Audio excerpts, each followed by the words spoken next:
ओम नमः शिवाय। हर हर महादेव। प्रिय भक्तों, श्रावण मास के इस पवित्र महीने में हम द्वादश ज्योतिर्लिंग की श्रृंखला में हम भगवान के 8वें ज्योतिर्लिंग श्री त्रयंबकेश्वर ज्योतिर्लिंग की कथा श्रवण कराने जा रहे हैं। तो प्रिय भक्तों, बड़े ही प्रेम भाव और प्रसन्न चित्त से इस कथा को अवश्य श्रवण करें। तो चलिए इस कथा को आरंभ करते हैं।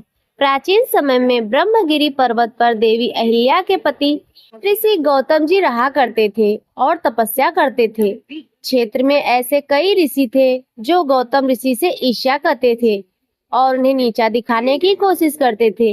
एक बार सभी ऋषियों ने गौतम ऋषि पर गौ हत्या का आरोप लगा दिया। सभी ने कहा, इस हत्या के पाप के प्रायश्चित में देवी गंगा को यहाँ लेकर आना होगा। तब गौतम ऋषि ने शिवलिंग की स्थापना करके पूजा शुरू कर दी।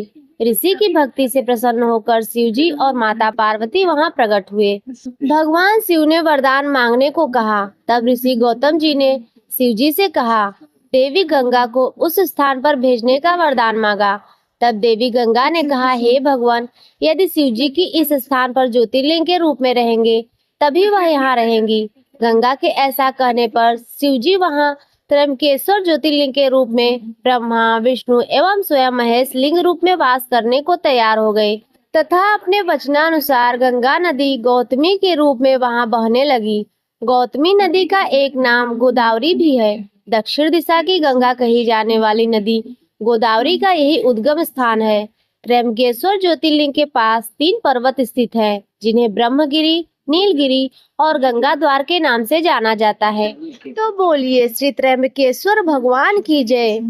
प्रिय भक्तों, त्र्यंबकेश्वर ज्योतिर्लिंग भारत के महाराष्ट्र राज्य के नासिक जिले में त्र्यंबक नामक गांव में स्थित है। यह नासिक शहर से लगभग 28 किलोमीटर दूर है। यह मंदिर ब्रह्मगिरि पर्वत की तलहटी में स्थित है, जहां से पवित्र गोदावरी नदी का उद्गम होता है। त्र्यंबकेश्वर ज्योतिर्लिंग की महिमा अत्यंत विशेष है और इसे भगवान शिव के 12 ज्योतिर्लिंगों में से एक अत्यंत महत्वपूर्ण माना जाता है। यह एकमात्र ऐसा ज्योतिर्लिंग है जहां ब्रह्मा विष्णु और महेश तीनों देवों का वास माना जाता है। यहाँ का शिवलिंग तीनों देवताओं ब्रह्मा विष्णु महेश के छोटे छोटे उभारों के रूप में विद्यमान है, इसलिए इसे त्र्यंबक कहा जाता है। यह मंदिर गोदावरी नदी के उद्गम स्थल के निकट स्थित है। गोदावरी नदी को दक्षिण भारत की गंगा कहा जाता है। ऐसी मान्यता है कि गौतम ऋषि की तपस्या के परिणाम स्वरूप गंगा गोदावरी इस स्थान पर प्रकट हुई और उनकी प्रार्थना पर भगवान शिव भी यही ज्योतिर्लिंग के रूप में वास करने लगे।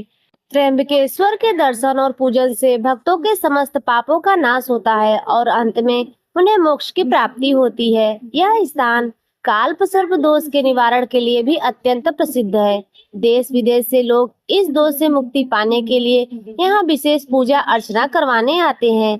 नासिक में आयोजित होने वाला कुंभ मेला त्र्यंबकेश्वर मंदिर के महत्व को और भी बढ़ा देता है, क्योंकि कुंभ का एक प्रमुख स्थान गोदावरी के कुशावर्त कुंड में होता है, जो मंदिर के पास ही स्थित है। मंदिर में एक अखंड ज्योति प्रज्वलित रहती है, जो कभी नहीं बुझती।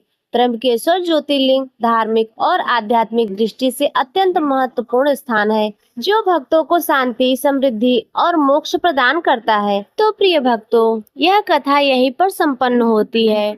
अब मिलेंगे अगली वीडियो में भगवान के 9वें ज्योतिर्लिंग बैद्यनाथ ज्योतिर्लिंग की कथा के साथ। तो हमारी वीडियो का इंतजार कीजिएगा।